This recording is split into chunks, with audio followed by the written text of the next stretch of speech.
안녕하세요. 심영섭입니다. 오늘은 넷플릭스에서 9월 4일 개봉한 영화 이제 그만 끝낼까 해 리뷰를 하려고 합니다. 제가 이 영화를 선택한 이유는 바로 감독 찰리 카우프만 때문인데요. 제 인생 영화 중 한 편인 이터널 선샤인의 각본가죠. 존 말코비치 댁이 어댑테이션의 각본을 썼고 시네도키 뉴욕 아노말리사의 감독이기도 합니다. 제가 찰리 카우프만을 좋아하는 이유는 그가 늘 인간의 생각과 또 의식의 흐름 같은 자아의 내면에 관한 탐구를 많이 하는 감독이기 때문인데요. 찰리 카우프만의 세계에서 남자 주인공들은 흔히 음울하고 고독한 자의식 과잉에 허덕이죠. 사랑에 대해서도 무척 비관적이고 자기중심적인데요.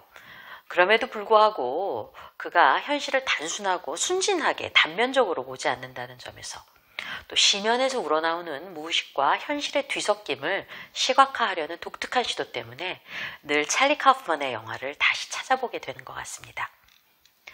2020년도에 개봉한 영화 이제 그만 끝낼까 해는 캐나다 작가 이안 리드의 동명소설을 카우프만이 영화한 것인데요. 줄거리를 아주 간단하게 요약하면 다음과 같습니다. 주인공 제이크는 대학생인 여자친구와 함께 차를 몰고 시골 농장에 사는 부모님을 만나러 갑니다. 6주인지 7주인지를 연애한 여자친구는 제이크를 좋은 남자로 평가하지만 계속 느끼는 미묘한 어긋남 때문에 끊임없이 속으로 이제 그만 끝낼까 해? 라는 이별을 생각하면서 그를 따라가고 있죠. 표면적인 줄거리는 이렇지만 영화를 보면 점점 관객들은 혼란에 빠질 수밖에 없습니다. 그도 그럴 것이 제이크의 부모님을 만나는 장면에서부터 논리적으로 정말 말도 되지 않는 장면들이 연속이 되고 이해하지 못할 장면들이 툭툭 삽입이 되기 때문인데요. 결론부터 말하자면 이 영화는 눈 덮인 차를 보여주는 마지막 장면 외에는 하나도 현실과 접촉이 없는 그런 영화라고 할 수가 있습니다.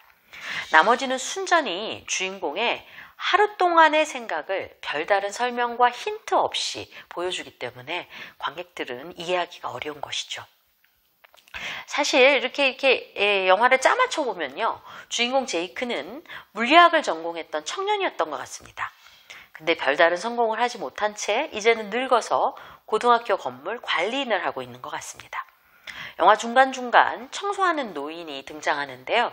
이 노인이 바로 실제 이 모든 생각을 하고 있는 제이크라고 말할 수가 있죠.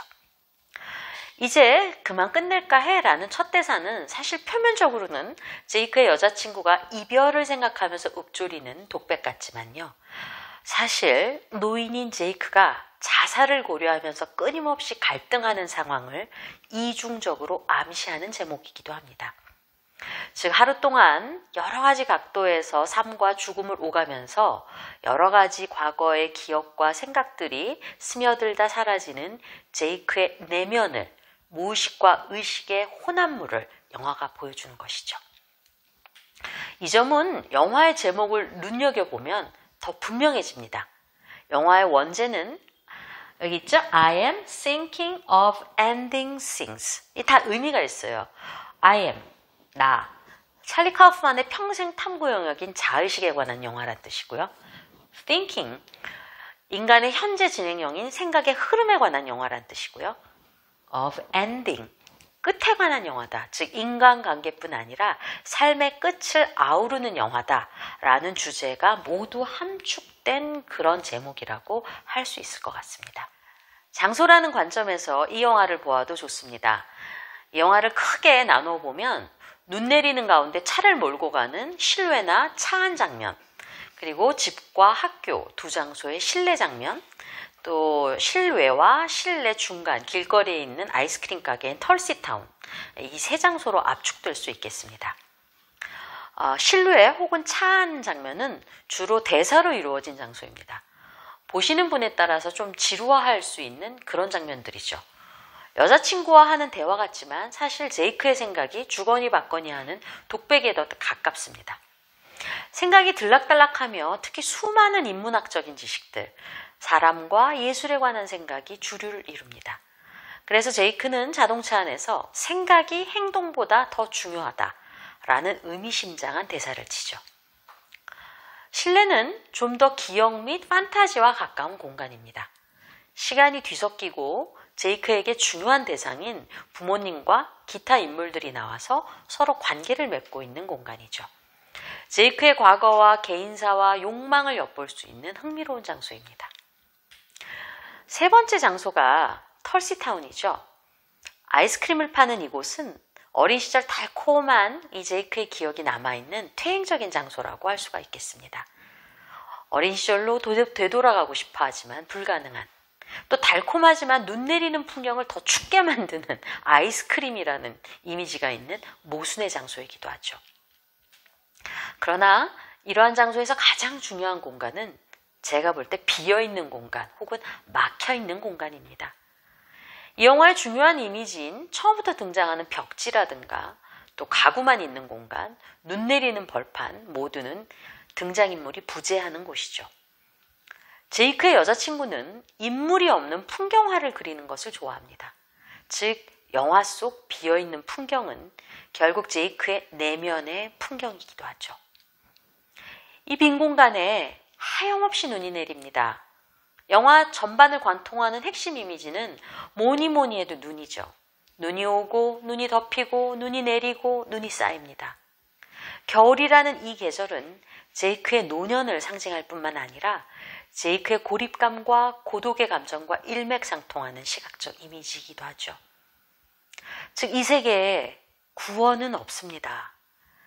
눈이 펑펑 내리는데 얼음이 가득한 아이스크림을 먹는 그런 쓸쓸하고 초라하고 차가운 세계인 것이죠. 그렇다면 처음부터 마지막까지 등장하는 제이크의 여자친구는 누구일까요? 아마 현실이 아니라 하나의 이너 이미지, 즉 대상인 듯 보입니다.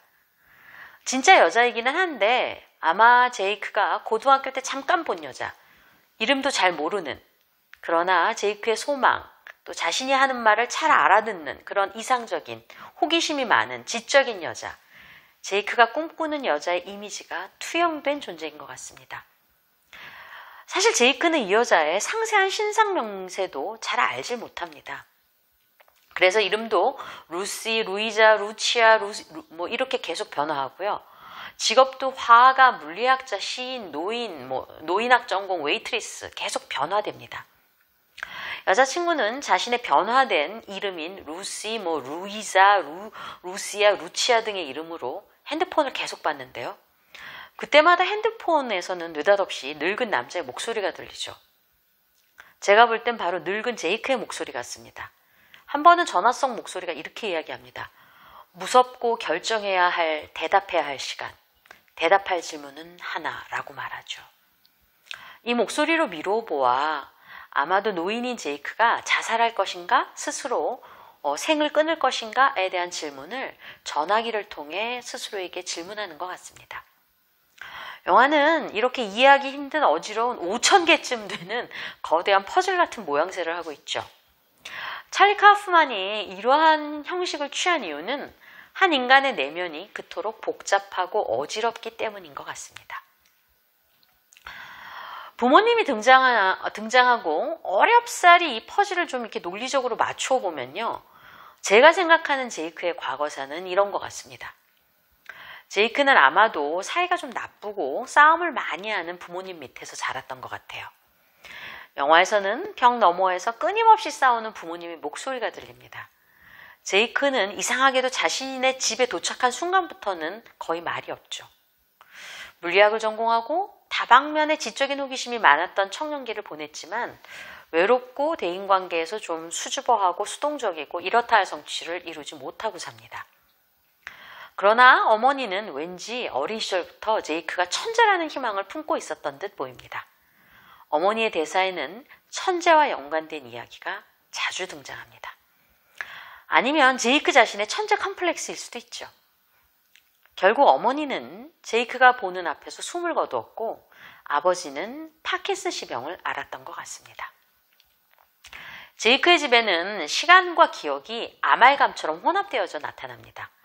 픽사 애니메이션 인사이드 아웃처럼 정돈된 뇌의 공간이 아닙니다. 제이크의 어린 시절 방과 거의 거동도 못하는 늙은 어머니의 말년이 함께하고요.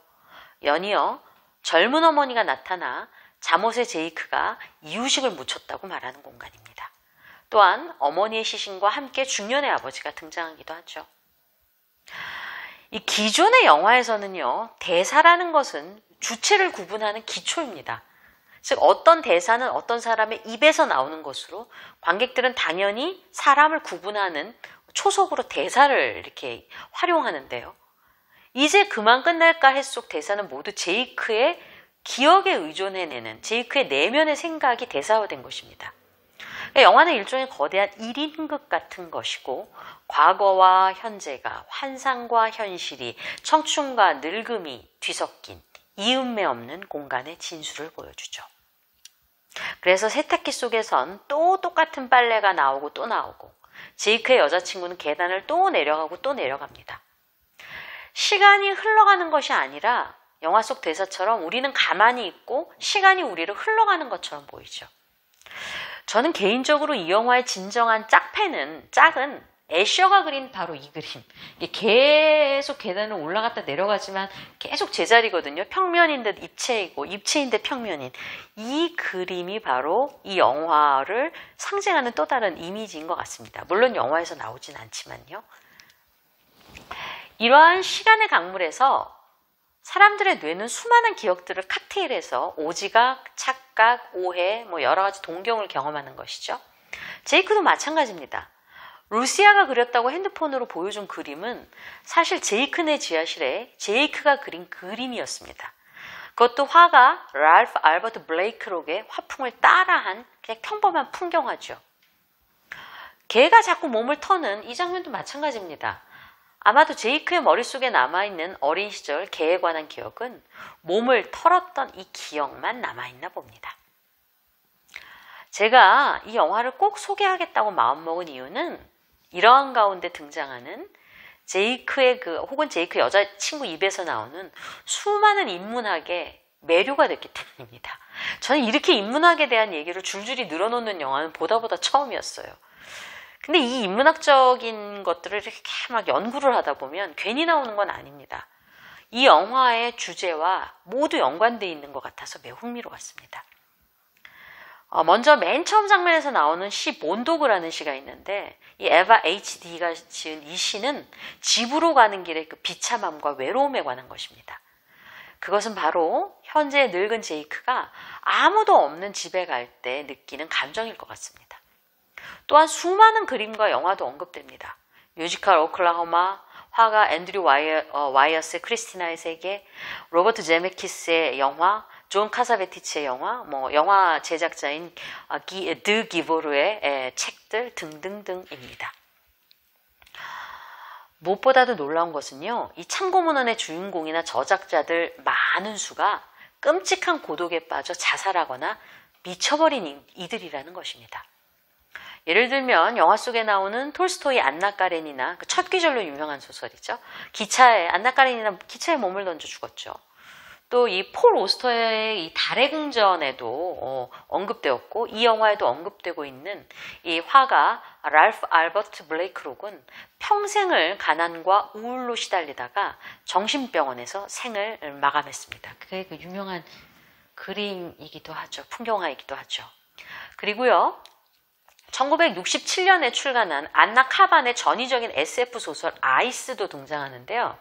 이 소설은 핵전쟁으로 폐허가 된 지구에서 이 묘릉의 여자를 뒤쫓는 남자 이야기인데 안나 카반은 거듭된 불행한 결혼 생활과 또 이 SF 작가로서 그 당시는 무명에 가까웠거든요.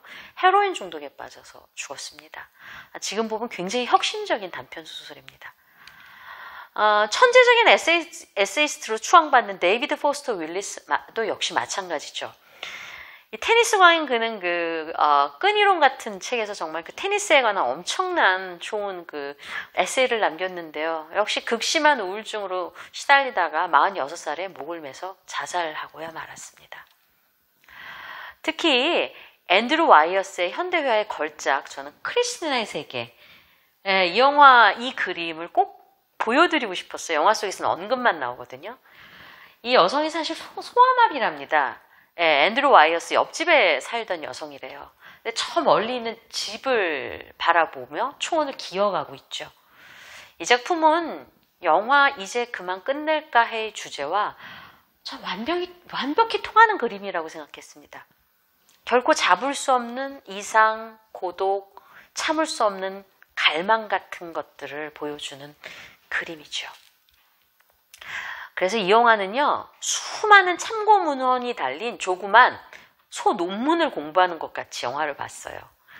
아는 학자는 아는 학자대로, 모르는 학자는 모르는 대로 공부하는 두꺼운 인간 내면의 심리학 책 같이 느껴졌답니다. 아마 찰리 카우프만이 굉장히 인문학적인 호기심이나 지식이 많은 각본가인 것 같아요. 많은 분들이 이 영화에 대한 이해를 이제 그만 끝낼까 해, 이렇게 말할 수도 있을 것 같은데요. 저는 이 영화가 복잡하고 난해하다기보다 사무치도록 슬프고 제 안의 고독이 숨겨져 있는 마음의 어떤 일부와 공명하고 있다고 느껴졌습니다. 끝까지 보기가 사실 힘들 정도였어요. 결국 모두 옷을 벗은 제이크는 나체가 돼서 추운 날 차 속에 들어가서 자살을 하고 맙니다. 참 기이하게 자살도 하죠. 이 영화의 추위는 굉장한 의미가 있습니다. 구더기가 끓는 돼지를 따라서 그가 농장에서 받고 언급했던 그 돼지입니다. 다른 세상으로 떠나가는데요. 그가 마지막에 본 찬란한 판타지, 이 노벨상 수상의 영광은 굉장히 덧없고 제이크를 위해 모인 사람들은 이렇게 늙은 분장을 했지만 왠지 인공적인 모습들입니다. 아마도 제이크가 이들 누구와도 진정한 관계 맺음을 하지 못했기 때문에 이런 장면이 등장하는 것 같습니다. 영화의 마지막 장면은 비로소 제이크의 내면에서 벗어나 눈 덮인, 아마도 제이크의 시체가 있을 법한 차를 외부에서 객관적 시점으로 보는 것입니다. 요 안에 아마 제이크가 있겠죠.